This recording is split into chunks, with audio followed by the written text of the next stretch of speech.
I was writing songs, and a gentleman called Billy Sherman and I formed a publishing company, Sherman DeVorzon Music. And I was the only writer at that time for the company. We signed Dorsey Burnett, and we had a string of hits with Dorsey. A Tall Oak Tree, Hey Little One, which I co-wrote with him, and The Big Rock Candy Mountain, which I co-wrote with him. So things were looking pretty good, and I had written this song called Dreamin.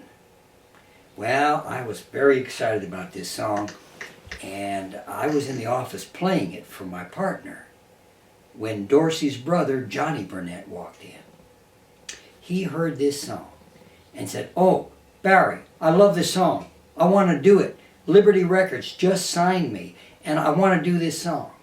Well, I was in a funny position.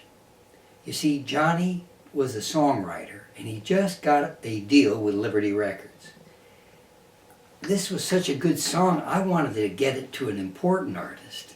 You know, I didn't want some newcomer doing it, but I was in a funny position because Dorsey was his brother, and you know, I didn't know if I could say no, and I couldn't, so I didn't.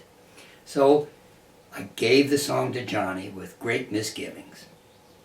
Anyway, his producer and the head of A&R at Liberty at that time was a guy called Snuffy Garrett. And they kept that song forever. I just really got ticked off about it. But anyway, they finally recorded it. And Snuffy calls us up, says, "Come on over, I want to play you a hit." Well, we went over to Liberty Records. And he said, "I recorded this song. This is a hit." He says, "This is the next #1 song in the nation with Johnny Burnett." And he played us a song called Cincinnati Fireball. He says, and once he played it, he was all excited. He says, "And here's some good news for you. You're going to be on the back of this with Dreamin'." Well, you know, in those days, remember, there were two sides to every record, an A side and a B side. And the B side made the same money as the A side. Now, not in performances, of course, but at least in mechanicals. So he thought he did us a great favor. I was a little disappointed because, you know, it's more fun to be on the A side.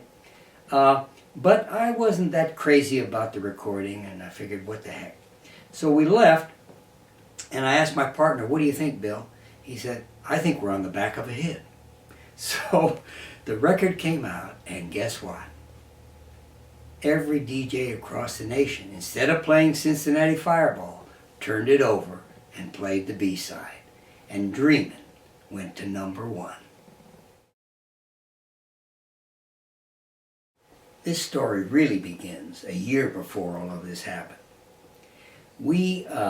Johnny and Dorsey Burnett were songwriters, and they wrote a few hits for Ricky Nelson. And we published a lot of their stuff. We had a lot of success with Dorsey, as I said earlier.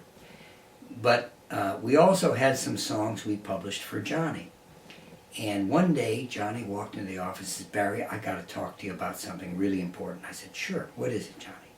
He said, "You know that song you have of mine that you published?" "Yes." "Well, I showed it to Bob Maracucci, and he wants to do it with Fabian." Well, Fabian was this teen idol at the time, you know, and just the girls were going crazy for him, and this was a big break.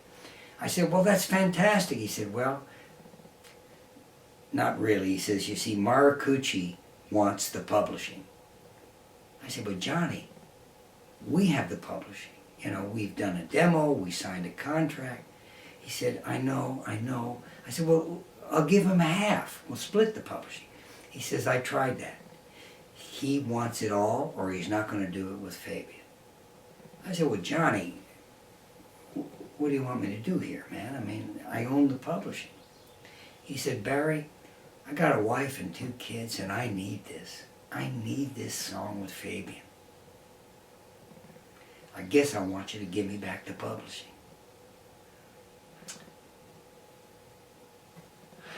I said, "Okay, Johnny." I got the contract up, tore the contract in half. I said, "Good luck, man." And as it turns out, nothing much happened with the song. I don't know whether Fabian recorded it or not, but it did not become a hit. and then it was forgotten. Now, once we had this big hit with Johnny as the artist on Dreamin', the follow-up to Dreamin' was a song called You're 16. You come on like a dream, peaches and green, you're 16, you're beautiful and you're mine. It was a huge hit, and before it came out, Johnny came to the office and said, Barry, my follow-up to Dreamin' is a cut called You're 16. And I wrote the song on the back, and I want you to have the publishing on it. Now that's how the business used to be. A lot of integrity, a lot of camaraderie. I don't know if that could happen today, but it happened then. He said, hey, these guys have been good to me, and I want to return the favor. So he was a very special guy, and it's one of my fondest memories.